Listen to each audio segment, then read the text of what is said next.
Hello! Good morning! Another day, another blessing! Ito po si Sensei Eds at ito naman ang aking kwento.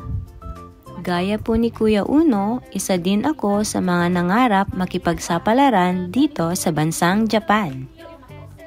Dumating po ako dito sa Japan as a Ryugakusei or international student. Nag-aral po ako ng Japanese language ng more than 1 year.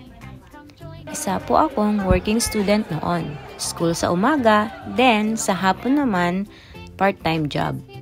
As a student po kasi, kailangan talaga may part-time job ka and provided na po iyon ng school. Sila na po ang maghahanap ng company na papasukan mo. Sa case ko, dahil ako ay isang graduate nurse sa Pinas, caregiver po ang aking naging trabaho. Nag-alaga po ako ng mga lolo at lola. Masaya na mahirap ang maging caregiver. Masaya kasi nakakakwentuhan mo ang mga lolo at lola. Yun nga lang, minsan hindi ko maintindihan kwento nila kasi that time medyo bilang pang mga alam natin sa Nihongo. Marami akong mga na-experience habang nag-work ako. Minsan, pag may mga events sa workplace namin, gaya niyan, sinasali nila kami. Kagaya niyan, biruin mo, pwede palang gawing instrumento ang pala. Diba pag sa gitara, gitarist? Sa pala kaya? Comment nyo nga kung anong pwedeng itawag dyan. Sa school naman namin, meron din kaming mga events and mga school trips. Ayan o, tingnan nyo, ang linis talaga ng Japan. Mga isda, nasa kanal lang nila. Sa mga cartoons at movies ko lang dati nakikita mga yan. Pero ngayon, nakikita, nahawakan at na-experience ko na.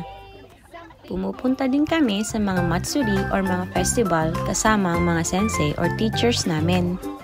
Ginagaya lang namin yung mga steps nila. Actually, marami pa mga yan pero hindi ko na lang isasama sa video. Masyado na mahaba. As a student, marami po akong mga na-experience, mga natutunan at mga naging bagong kaibigan. At ito na nga, ito na talaga ang simula ng totoong hamon sa buhay. After po ng graduation namin sa Japanese language school, naghanap na po ako ng magiging permanent work.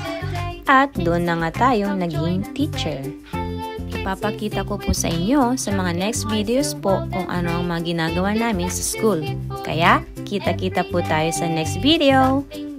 So, that's it for today. See you!